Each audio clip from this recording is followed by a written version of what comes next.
Good afternoon. Hello. We've just been speaking to Savannah, and she says she expects the best version of Hannah Rankin this weekend. What are you expecting from her? Yeah, I'm expecting exactly the same from her. This is a big fight. It's her first step up in class, so I'm expecting the best Savannah Marshall to turn up. So I think the fans are going to have a fantastic fight on their hands. How difficult has the delay of the fight been, just from a preparation point of view, but also from a mental point of view? I think it's actually been fine for me. There's been no problems. Just ramped up the training again. Kind of did that whole sort of groundhog week. So you did like the last week of training again. So for me, there's been no changes. It was just, a little bit more of a delay, but I thought this fight was inevitable anyway. So I just had to wait it out and be patient. So yeah, happy. And lastly, for me, just you mentioned the fans there. Obviously, no fans at the venue itself.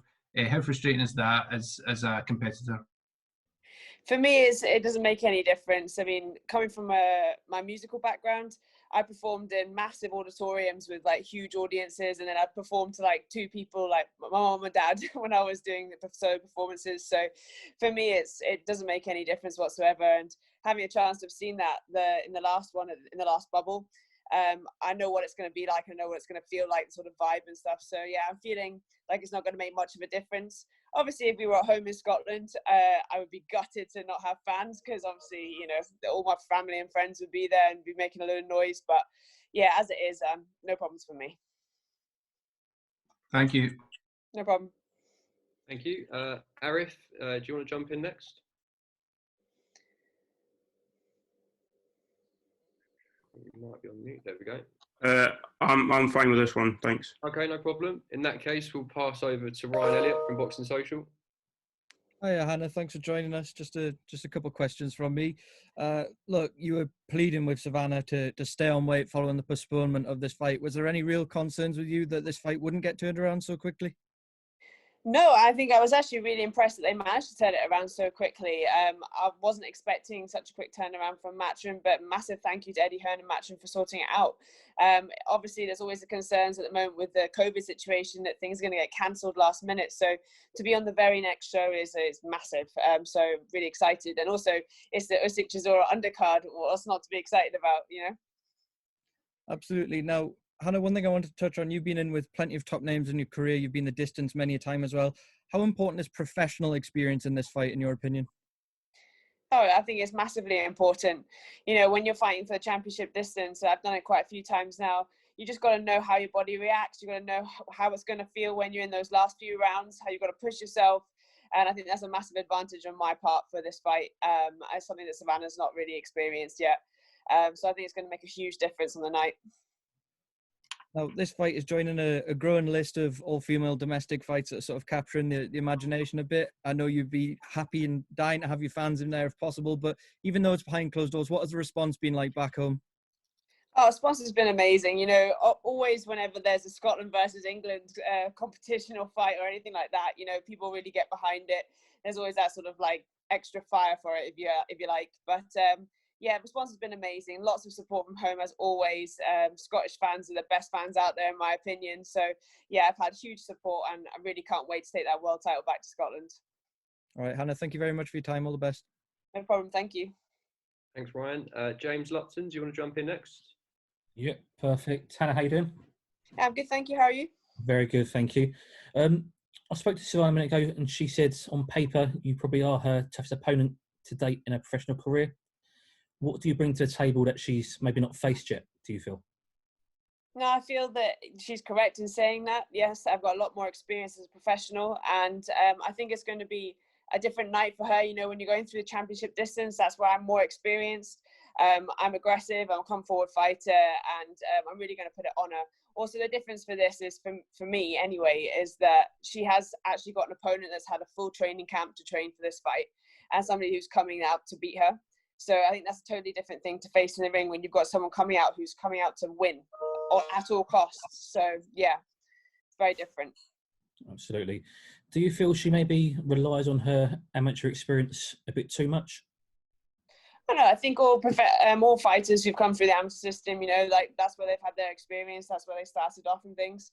And I think, yeah, you know, that's where you've got your bases and your grounding and stuff like that. But it doesn't make a difference when it comes like in the pro game. As far as I'm concerned, a good amateur doesn't make a good professional. It makes a good amateur. So we'll see on the night if that's going to like hold her in good stead for the fight. Obviously, it's going to give her the good grounding, like everybody says. But we'll see how it goes when we get on to fight night. And just the last one from me.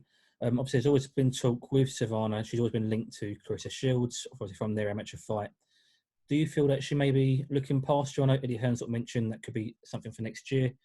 Is that a sort of carrot being dangled that may be looking past yourself? And yeah, I definitely think, you know, when it comes to boxing, we all know you shouldn't look past what you've got in front of you. It's the most important rule in boxing. So I kind of hope she's looked past me and she's underestimating me and she's hoping for that big fight with Clarissa, because all I've got to say is that she's not getting through me on Saturday night and I'm taking that world title home and there won't be a fight with Clarissa.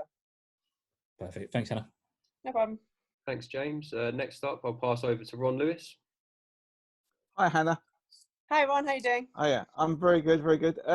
First off, when the fight was off in Peterborough, why did you make the decision to stick around? Because a lot of people, obviously, when you've been training hard, you know, the last place you want to be around is an arena where you're not boxing. Well, firstly, my very good friend Ellie Scotney was making her debut, and it was a real blessing to actually be able to watch that. Not anybody else has got to see it in person. And when she first announced that she was signing with Matchroom and she was going to make her professional debut, we were all like, yeah, we'll be there at the fight. And then it just so happened to turn out that we were on the same card, but I still wouldn't have seen the fight had I been fighting. So yeah, I took that as a blessing and a real positive option that I could stay there and watch that and be there to support her. Also, it's a great opportunity to see how everything's run behind closed doors. It's a brand new experience for everybody. So I think that having that sort of dry run definitely gives me a mental advantage because I know exactly what it's going to be like on the night. So yeah, no, that was my main reasons to stay. Obviously, you know, you've got a separate career. You know, you're not like a builder or whatever. You're a professional musician, and that obviously takes a lot of practice. Do you actually? How much time at the moment do you get to practice? And do you indeed take your bassoon kind of everywhere? I haven't got it here in the bubble with me, if that's what you're asking. No, I do have it at home a lot, and we've had this obviously as a bit of a sad time recently because obviously with COVID we've not been allowed to perform. We've not had big concerts to be taking part in. I had lots of concerts lined up just before we went into lockdown, so quite disappointed not to be doing those. But yeah, when I'm focused on fighting, obviously, especially with something like a world title on the line, that becomes my first and main priority. But during lockdown, I had a chance to work with all my students online, of course, and work with my quintet, and we put some things together. And it was played over for kids in a school. So yeah, you know, we still got to get the playing in, but it wasn't the same as actually performing live. So, but it's not with me here the bassoon's not here with me in the bubble. Wouldn't that be the ideal time, the hour between the test and when you're locked in your room, to actually you know, be blasting some scales down to the people in the next door room, things like that? To be honest, I'm sure they'd really enjoy it. It'd be something different for them all. I'll have to think about that next time, you know. I never even thought about it. What sort of shows did you actually have lined up, sort of concerts? Do you have any tours lined up at all? No tours lined up this time. It was more to do with, because it was literally right before Easter, and that's a really busy time for musicians. So I had a lot of big Easter shows coming up and big concerts and things, and more to do with, like, you know, that time of year, you know, religious ones as well. So yeah, I was quite sad not to be taking part because some of the repertoire at that time is really beautiful to play. So yeah, very disappointing. Excellent. Thanks, Hannah. Speak to you soon. No problem. Thanks, Ron. Cheers. Thanks, Ron.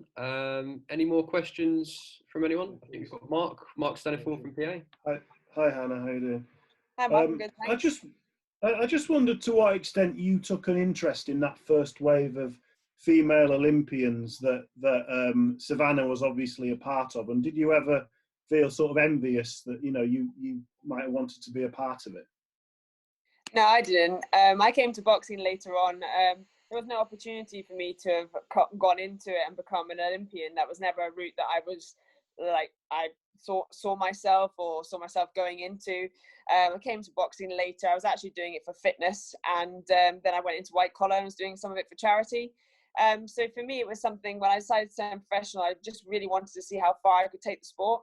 And I became world champion last year through a lot of dedication and hard work and a real love for the sport. So for me, it's all about seeing where I can go with this career and see what I can achieve, and that's really what I was looking at. Never really thought about the Olympic side of things, and don't really feel like I missed out on it or anything.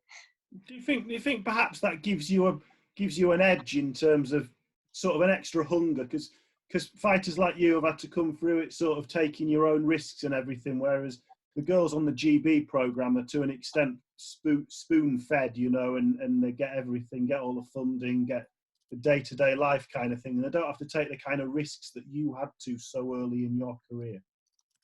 Oh yeah, definitely. I feel like I've got a real hunger for the sport because I'm desperate to prove to myself, what I can achieve. Me and my coach have always worked really hard to try and get as far as possible, and just pushed ourselves to see what was available for us out there. And yes, I've had to do everything the hard way. I haven't had any of the easy fights. I've taken harder options that most people would take early on in their career. But as far as I'm concerned, if you want to be the best, you want to test yourself against the best. So, for me, it was great experience. And every time I get into the ring, I've changed as a fighter, and I've developed, and I've learned from all those experiences that I've had. And I wouldn't change the way that I've had my career for anything, because I've learned so much about the sport itself. And also I've had some fantastic opponents and some great opportunities. Just finally, I'm sure you've been asked this millions of times before, so apologies, but why the bassoon?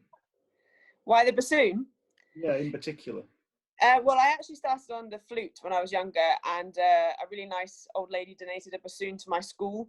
And I thought, well, I'm bored of being one of 40 flute players, so I think I'm going to take this weird instrument. And I just fell in love with it. It became the instrument for me. So I always say that to people, there's an instrument out there for everybody. You just got to find out which one it is, and the bassoon's my instrument, definitely. Is that the same kind of individualist kind of attitude which serves you well in boxing? You sort of desire not to be the same as everybody else.